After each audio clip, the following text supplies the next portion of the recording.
Hey guys, what's going on? Welcome to Millionaire Mafia. I'm Jake Chambers and I'm really excited for you guys to be here today. Today I'm going to talk about something that's really near and dear to my heart, especially in the commercial world of investing, is IRAs and 401ks and how you can use them to invest in real estate.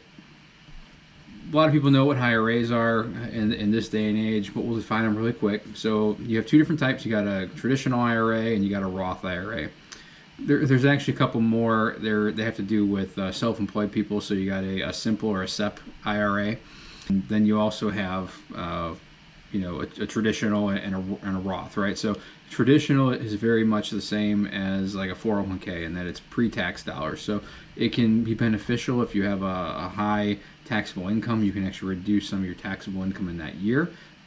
Whereas a Roth, it's post-tax dollars. So you have to pay taxes front side, but then you can put it in. Now the difference is how they, not how they grow. The difference is the exit, right? So when you exit a traditional IRA or a 401k, you are taxed and as considered ordinary income when you retire and start taking distributions.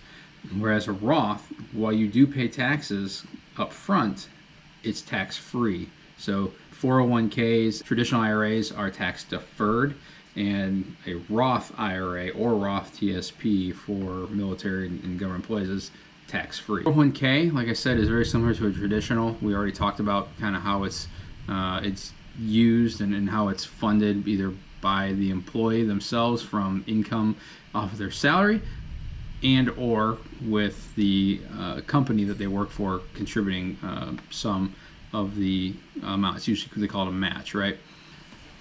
Okay, so a lot of people it may have even been you who's been frustrated with the lack of control that you have over what your funds are invested in. You watch your portfolio go up and down with the markets, and you have very little to no control.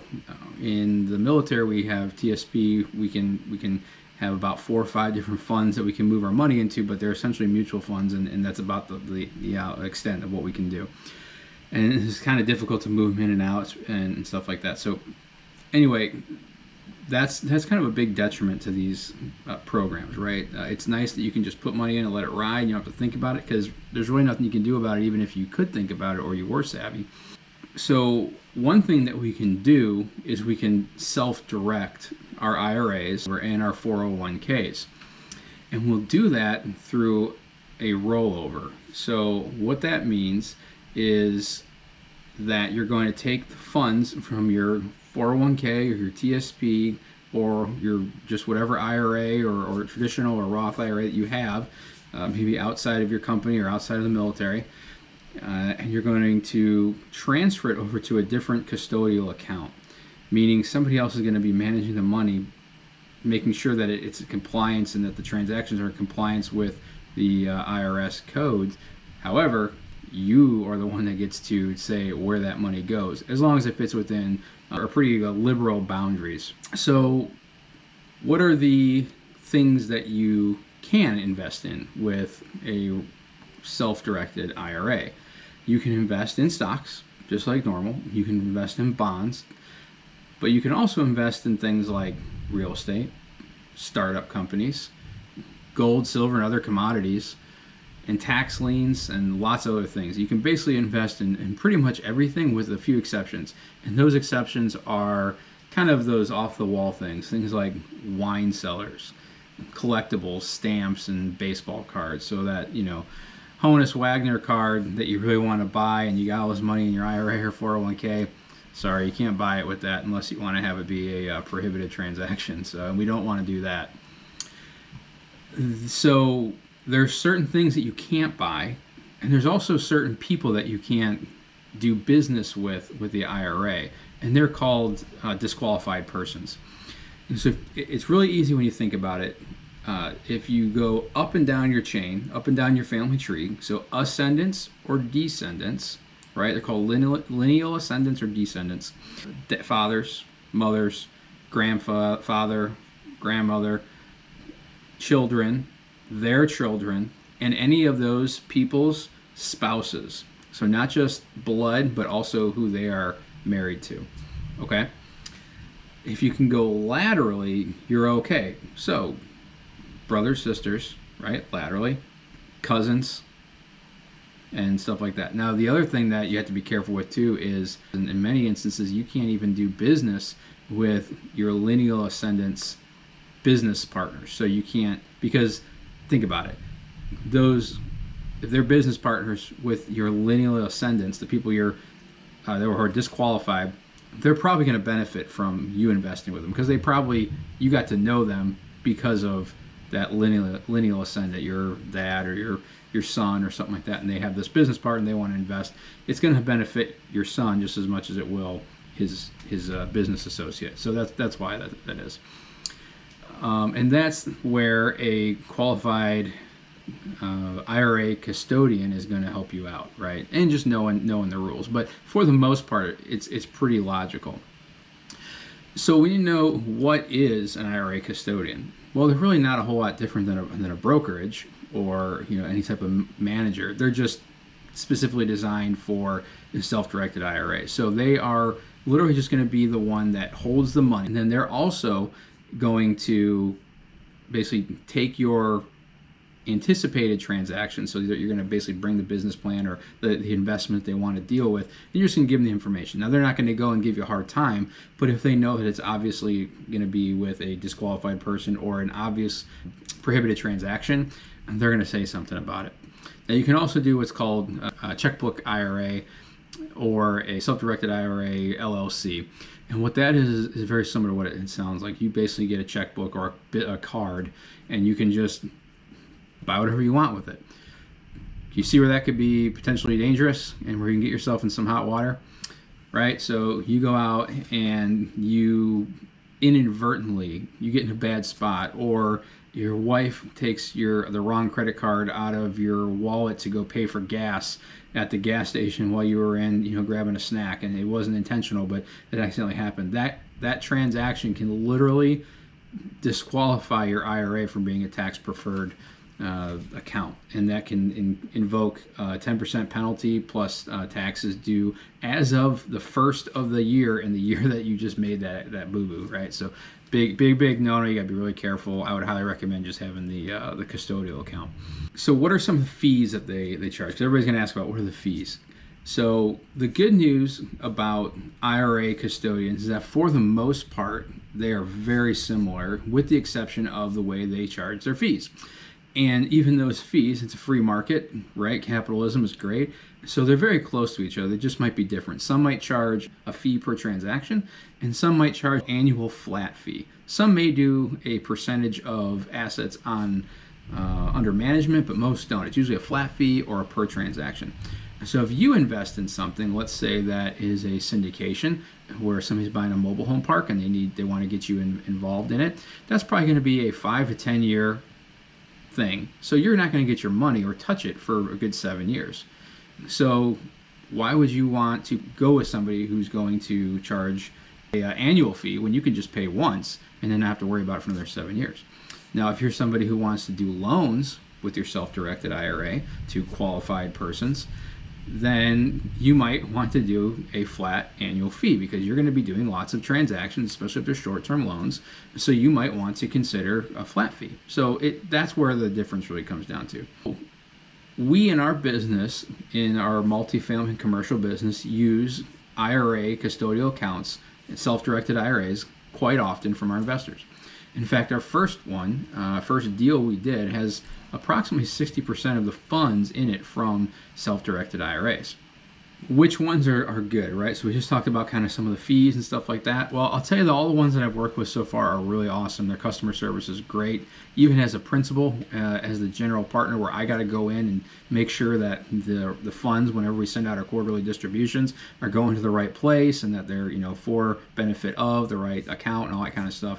And they've all been really great. Most of them you can do online. Some of them you got to make a call, but it's super easy. And so the few that I've worked with that I really like and have had no issues with is Equity Trust, the Entrust Group, Advanta, Forge Trust, which used to be IRA Services Trust Group, but now they're Forge Trust, and Quest Trust. So there's a ton of other ones out there, but those are the ones we've dealt with.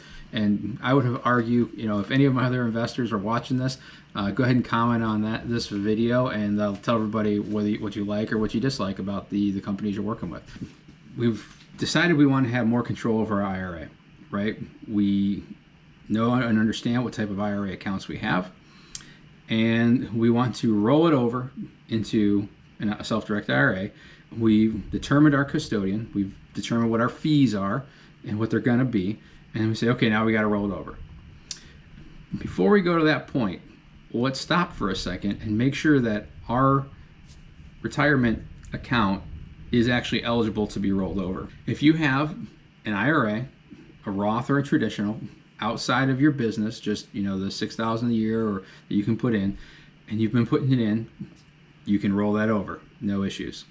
If you have a TSP and you are on active duty, or if you have a 401k and you are still with the employer that 401k account was set up with, you cannot, I say again, you cannot roll that over into a self-directed until after you leave employment by that company. Now you can take a 401k or a TSP loan up to $50,000 or half of whatever is in your account, whichever is less, and take a loan and then use that to fund an IRA, but you can still only put in the maximum amount each year, so you'd have to build that up. So really not worth your doing. So what you have to do is either have left, have retired, or just been fired, even from the military, or as a government employee, or as the employee of that company that the 401k was with. Now, if you're with a different employer, or you were military and now you went over to the civilian world and work as a government employee, those are two different CSPs. Those are two different 401ks. You can use the one from your previous employer.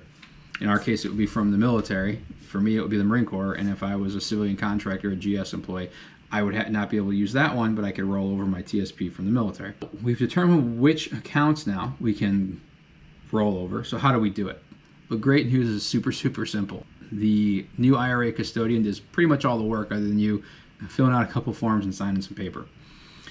All right, so all you got to do is determine which IRA custodial account you want to go with, and I would call a few, right? Get a couple bids and see what they say. See which one fits your investment strategy, whether you're going to be investing in something that won't turn over for a long time or you're going to get lots of turnover. And that's going to kind of determine, in my opinion, which type of account you'd use. You go to them, you say, hey, I want to roll this over.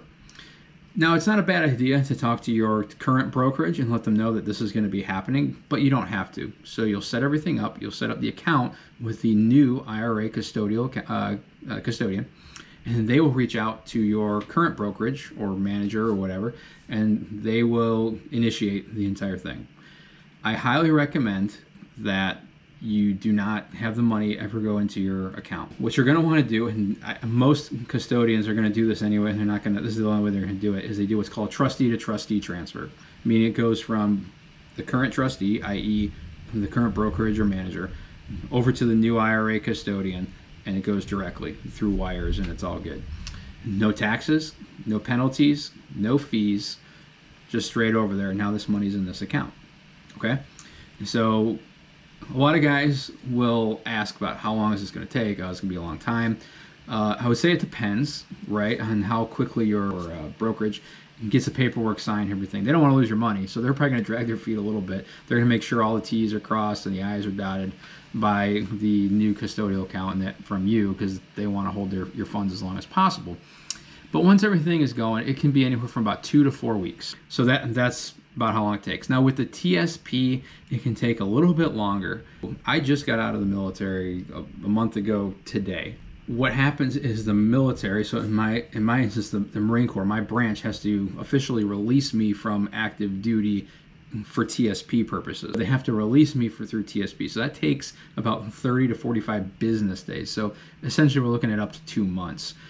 So during that time, I can't do anything with my IRA other than move it into in and out of different funds inside of TSP. So once that happens, though, I'll call TSP, and it's super easy. They'll walk you through. There's a couple clicks on their website, and then you have to sign a notarized, get a letter, an application in that's notarized. If you're married, you have to get your spouse to sign it as well, and then you send that in, and it happens, and eventually it will be able to be sent over to a new custodial account. So you'll get that once that you see like this little gray box that you can't click, all of a sudden will be clickable and it'll say separated, right?